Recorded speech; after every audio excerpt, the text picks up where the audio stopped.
Oui, bonjour. Je remercie moi-même les organisateurs de m'avoir invité au Maroc.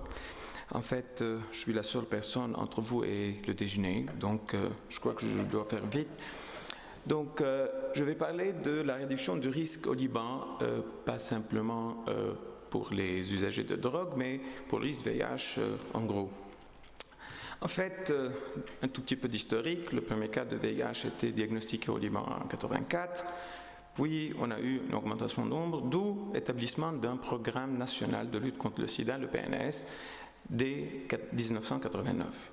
Bon, sûrement pourquoi? Pour limiter l'épidémie, améliorer la situation des gens, sociale, psychologique, thérapeutique, etc., et coordonner avec les ONG. Et là, les ONG au Liban ont eu un grand rôle, et ils continuent à l'avoir, en fait, dans le soutien de toute action contre le VIH. Bon, les médias sûrement, les leaders religieux, vous savez, au Liban, il y a 158 leaders religieux, plus ou moins, avec les agences des Nations Unies, parce qu'on est toujours en guerre avec les voisins du Sud, on a la guerre de Syrie à côté, et puis bon, c'est un milieu un tout petit peu turbulent. Donc en 2018, on a eu 160 nouveaux cas, je dirais seulement. Au total, la majorité des cas étaient entre 30 et 45 ans, et avec un sex ratio qui va surtout vers les hommes, 95% d'hommes contre 5% de femmes.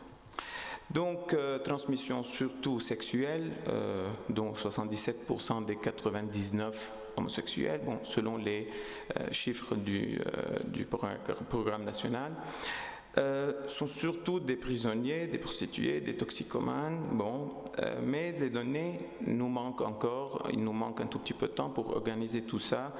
Et tout de même, on n'a pas de chiffres sur les mortalités liées au VIH-Sida. La transmission verticale est presque inexistante et on n'a plus eu de transmission transfusionnelle depuis 1993. Et en fait, jusqu'à novembre 2018, on a eu 2366 cas au total sur une population de presque 4 millions d'habitants. Vous voyez ce que ça fait. Donc, actuellement, les actions sont axées sur 4 grands thèmes, dont un, sensibiliser les gens, prendre en charge les populations à risque, tester et traiter. En fait, dans les années 90-2000, on faisait des campagnes télévisées, bon, il ne faut pas faire des choses à risque, le sida c'est pas bien, on transmet à la famille, à la femme, etc. Puis actuellement, bon, ça a payé quelque part, mais actuellement, la décision c'était d'orienter les campagnes vers les populations cibles, donc on organise actuellement des conférences dans les clubs gays, dans les prisons, dans les collèges, ça c'est intéressant, dans les universités sûrement, et comme je dis, les ONG constituent un pilier essentiel dans cette lutte, donc le rôle des ONG dans les centres détruits. Les activités, je parlais plein d'activités, c'est surtout, enfin, le premier centre, c'était le VCT, le centre de dépistage et d'orientation, éducation volontaire. Là, on éduque les travailleurs de santé, des infirmières, des différentes ONG pour essayer d'informer les gens, de sensibiliser les gens. Et ça, c'est une activité continue du programme national de lutte contre le sida, sûrement avec le support de l'AMS et de l'UNICEF. Donc, on informe, on éduque et on oriente. Et puis, dans le sens orientation, on a le système KABG, donc Knowledge, Attitude, Behavior and Practices, donc connaissance, attitude, comportement et pratique, et c'est avec la collaboration avec l'United Nations Population Fund et l'UNICEF, donc et a été exécuté par l'Université de la Sagesse depuis 2012. Et cette activité, cette action sert à analyser le taux de connaissance concernant le VIH-Sida, recueillir les données, étudier la prévalence des comportements à risque et enfin évaluer les conduites envers les patients vivant avec le VIH, dont la stigmatisation, etc. Donc ça c'est important pour cette intégration sociale de ces patients. Puis on a le Drop-in Center, le DIC, et donc ça c'est en collaboration avec différents ONG et UNODC, donc Office of Drug and Crime. Donc, c'est surtout pour les usagers de drogues intraveineuses, autres groupes à risque, mais c'est surtout les toxico-intraveineux. Donc, il offre un cadre, bon, confortable sûrement, et on a des sessions éducatives et de sensibilisation, et on a en plus une zone VCT, donc pour des tests, dépistage et counseling volontaire. Ce service, je dirais, est pionnier au Liban, ça c'est sûr, et dans les régions. Bon, je ne crois pas qu'il y ait des centres en Irak, en Syrie et pas à ma connaissance en Jordanie. Et donc on planifie à l'élargir vers d'autres régions, à part Beyrouth, sur le territoire national. Pour la prise en charge des populations à risque, bon, on aide à éliminer le trafic et l'utilisation de drogue, mais à mon avis, c'est une lutte continue, difficile, avec le cadre du Moyen-Orient, dans les 10 dernières années et actuellement. Donc, on arrête l'échange de seringues et puis on fournit des substitutions pour des drogues dans plusieurs centres, dans plusieurs ONG, dont le centre psychiatrique de l'hôpital Mouliban qui est basé à Beyrouth et l'hôpital psychiatrique qui est le plus grand hôpital psychiatrique du Liban, des Sœurs de la Croix. Distribution de préservatifs, oui, ce n'est rien contre la PrEP, on est pour, avec les préservatifs, par le ministère de la Santé directement et indirectement via des campagnes de sensibilisation dans des universités, hôpitaux et surtout dans les cabinets privés. Dernièrement, on a eu 2 campagnes, une à l'Hôtel-Dieu de France à Beyrouth et l'autre à l'université affiliée qui est l'université Saint-Joseph. Et c'était pas mal bien réussi, mais il y avait, je crois qu'il y a beaucoup de choses à faire en plus. Programme de substitution aux opiacés, OST, donc, c'est toujours en anglais, et puis Opiate Substitution Therapy.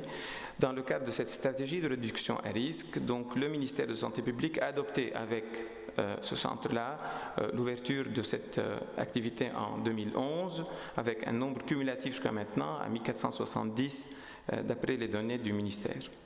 Donc, avec l'aide de plusieurs ONG et on a participé à plusieurs congrès régionaux et internationaux en plus pour améliorer les compétences de ce groupe. On a présenté plusieurs abstracts.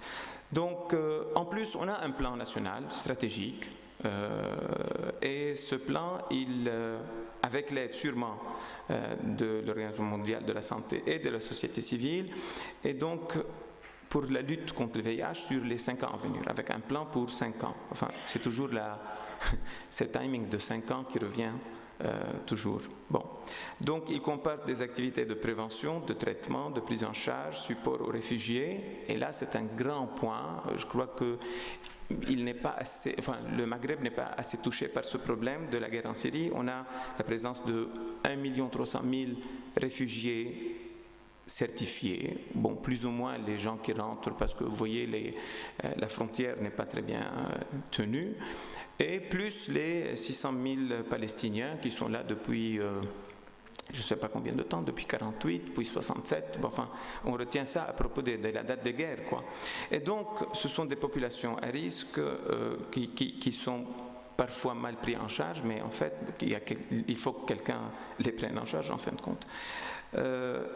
En centrant surtout l'attention sur cette prévention transmission mère-enfant qui est presque à 0,6%, qu'on estime et espère bien qu'elle soit toujours basse. Donc, on fait des sessions de sensibilisation, d'information, et là vient de nouveau pour nous, c'est un peu nouveau. Donc, on a eu 100 présentations pour des collégiens, sûrement avec un certain stade pour les collégiens, et universitaires avec des journées ouvertes VIH/SIDA. Et on essaye d'introduire des notions de base dans le curriculum des sciences humaines et de santé dans quelques collèges, pour essayer de prendre les choses tôt.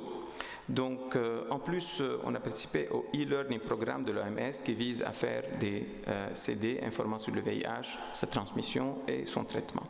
Donc, concernant le traitement, pour finir, quelques slides. Donc, il est donné gratuitement le traitement au Liban par le ministère de la Santé publique, aux Libanais et aux réfugiés palestiniens. Puis on a eu la crise en Syrie avec les Syriens, bon, donc tout de même. Actuellement, on arrive à couvrir les réfugiés syriens et les autres nationalités, donc d'autres réfugiés, surtout s'ils sont sûrement enregistrés par le Haut Commissariat pour les réfugiés. Bon, sinon, on ne sait pas s'ils sont réfugiés ou pas. Donc. Je vais parler un tout petit peu de cette procédure. Elle commence par une consultation de maladies infectieuses. L'infectiologue va demander un bilan. Il va remplir une fiche écrite ou en ligne. Actuellement, depuis presque 6-7 mois, on peut la remplir en ligne. Et puis, ça passe pour approbation au ministère de la Santé publique. Ça prend 24 heures, cette approbation. Et puis, le patient passe pour collecter son traitement dans un centre qui est différent des autres centres de médicaments donnés par le ministère de la Santé, pour ne pas qu'il y ait cette stigmatisation et pour essayer d'avoir un tout petit peu une spécificité pour ces patients. Donc, pour réduire cette discrimination et stigmatisation, le Programme national contre le sida a ouvert un centre de distribution spécifique, indépendant. Et donc, les responsables de ce centre assurent un suivi régulier des patients et une continuité. Donc, ça c'est important pour qu'il n'y ait pas de rupture de stock. Et on a un beau travail depuis 5-6 ans. On n'a plus de rupture de stock. On a les médicaments pour tout le monde et ça marche assez bien. Donc, ça c'est une fiche qui est écrite, information personnelle, médicale, le bilan biologique et identification du médecin. Et ça, c'est le site sur lequel on peut faire la demande en ligne. Donc ça, c'est les médicaments qu'on a déjà de façon continue, donc générique ou brand. Et puis, donc, reste le côté social, psychologique, donc, et ça c'est surtout la société civile. Donc c'est sûr que je ne raconte pas quelque chose de nouveau. De me parler du VIH avec un professionnel de santé aide psychologiquement les patients. Ce n'est pas oui bonjour vous avez l'infection, prenez ce médicament et au revoir. Donc il faut discuter de prévention, d'options de traitement, de support psychologique. Surtout comme, je le redis sans cesse, les ONG aident à améliorer la vie des gens vivant avec le VIH, procurer un support social, des focus group, et puis diminuer cette atmosphère, si on peut, de discrimination et de stigmatisation.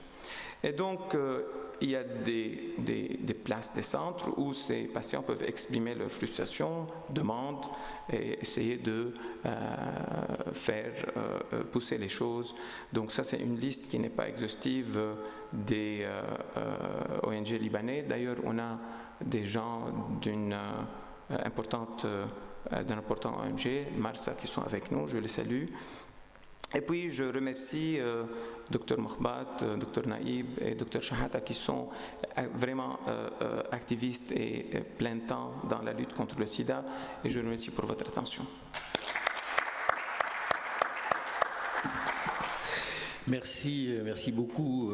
Cet exposé extrêmement important et intéressant d'avoir montré cette complexité du Liban qui fait un effort fantastique pour l'accueil finalement de cette diversité des communautés, et notamment le poids très très lourd de cette migration, sur lequel je pense qu'en Europe il faudrait qu'on prenne quelques leçons auprès des Libanais, parce que ce que vous avez fait dans l'accueil est extraordinaire. Et alors, ma question, on pourrait discourir longtemps, malheureusement on manque un peu de temps, mais est-ce que les programmes que vous mettez en place doivent prendre en compte une certaine spécificité de la diversité des populations, ou est-ce que vous avez arrivé à réintégrer tout le monde dans un même programme national, ou est-ce que vous rencontrez là des difficultés, notamment de la part des soignants, dans la diversité des populations à prendre en charge? En fait, je remercie votre question. C'est pas facile. En fait, c'est pas facile entre Libanais et étrangers, et même pas les Libanais entre eux. Parce que mais quand on est infecté, je crois que les différences sociologiques ou autres sont un tout petit peu mises à côté. Donc on a les mêmes demandes, on a les mêmes inspirations, on a les mêmes craintes, etc. Mais ça diffère entre pays. Donc, bon, avec les Palestiniens, bon, ils sont là depuis une quarantaine, cinquantaine d'années, donc je crois que ça s'approche. Mais le problème, c'était avec les réfugiés syriens. Donc, on a eu d'abord des problèmes à les prendre en charge. Bon, sûrement avec l'aide internationale, on a réussi à faire ça. Mais ils ne sont ni informés, ni aussi informés sur les choses, et donc ça a créé un problème donc, assez important pour les prendre en charge en fait. Donc c'était ce manque d'information important en Syrie, enfin sur le VIH et médical en général, parce que en outre, ils n'étaient même pas vaccinés contre la polio, bien que le Liban est un pays sans polio depuis déjà 15 ans ou 10 ans déjà. Ils avaient plein de maladies qu'on n'avait pas, donc la leishmaniose. Donc c'est un différent contexte en fait. C'était pas facile de le prendre en charge. J'imagine. Peut-être une question dans la salle. Michel. C'est très court en fait.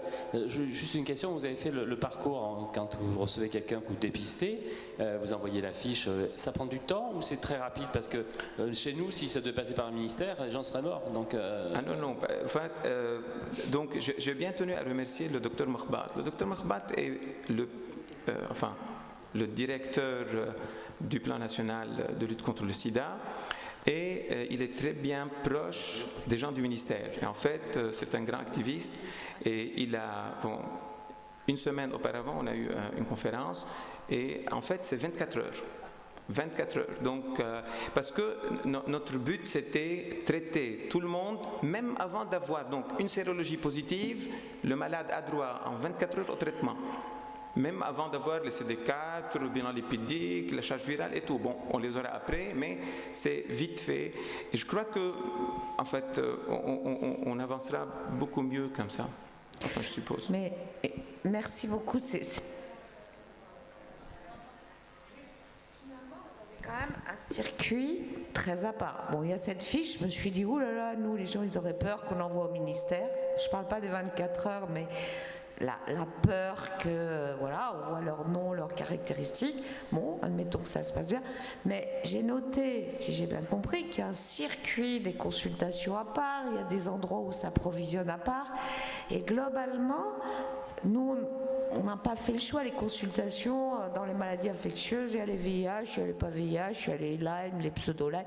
Vous n'avez pas peur que ça contribue à renforcer une stigmatisation, que faire des circuits à part? Voilà, c'était.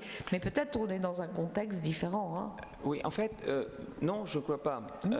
Parce que, bon, quand on va chez un spécialiste, bon, il n'y a pas que. Enfin, les gens qui arrivent chez moi, il n'y a pas de stigmatisation. Il peut avoir une brucellose, il peut avoir une pneumonie, il peut avoir le VIH, il peut avoir n'importe quoi. Et donc, le temps que, oui, le truc, c'est le passage au ministère. C'est pour cela qu'on a fait les fiches en ligne. Et donc, c'est le médecin qui envoie en ligne. Il n'y a que le malade qui va justement partir chercher son médicament. Et donc, on a fait un centre à part. Bon, mieux que ça, avec les moyens de bord, je crois que pour le moment, c'est assez bien. Mais il y a eu des patients. Un de mes patients m'a dit, moi, je ne veux pas descendre, je pourrais ou bien l'acheter. Bon, il avait le moyen de l'acheter et de se payer. Oui, sûrement. En pharmacie, on peut l'acheter. Il avait le luxe de se payer ça, mais il s'est dit, si je peux faire une procuration chez un notaire, que quelqu'un d'autre passe le prendre. Et Dr Makhbat n'était pas contre. Hein? Mais bon, enfin, ça n'a résigné à qu'il aille l'acheter tout de même. Mais bon, il y a une solution à tout, quoi, quelque part, pour essayer de les aider. Il faut impérativement conclure. Alors, 15 secondes pour vous, et après, on conclut. Alors, c'est Ayman Assi du centre Marsa du Liban. Je vous remercie pour votre intervention. Justement, vous avez raison. Alors, on a l'appui des médecins, oui, c'est vrai. On a l'appui des médecins et c'est sans jugement. Donc, c'est pour cela qu'on remercie tous les médecins avec qui on travaille, dont Dr Shker. Et le problème, c'est oui, il y a de la discrimination. La discrimination, c'est surtout les assurances. Lorsque l'assurance va savoir que le patient porte le VIH, il ne sera plus assuré médicalement. Et encore pire, il sera licencié de son travail si l'administration va savoir que la personne est porteuse du VIH. Donc, Au moins, on a la couverture médicale, je veux dire, oui, le médicament et les médecins, ils sont avec nous, mais il y a des circuits parallèles. Et les médecins avec qui on travaille, on les connaît tous, donc il y a Dr Riz qui est avec nous ici, il y a Dr Cher. Il y a beaucoup de médecins pour qui on prescrit les tests pour faire les tests biologiques pour suivre le patient, on les fait sur une fiche à part parce qu'ils vont payer pour ça par eux-mêmes et ils seront, parce que aussi l'assurance va savoir qu'ils sont en train de les faire, donc ils sont porteurs du VIH. Donc oui, il y a des circuits parallèles, il y a même des ONG qui ont les médicaments à part, qui ont accès aux médicaments et qui les donnent aux patients. Bien. Merci d'avoir souligné ce point extrêmement important. Merci beaucoup, professeur Choucair. Un mot de Fatia Je vous remercie, Monsieur Choucair, pour cet apéritif qui nous a permis quand même de voir comment le Liban appréhende la réduction de risques. Et je remercie tous les orateurs de nous avoir partagé avec nous. Ça a été vraiment un grand moment de partage qui montre que c'est la combinaison de toutes ces bonnes pratiques qui va nous permettre à tout le monde d'arriver à de bons résultats en matière de réduction des risques. Et bon appétit à tout le monde. Merci.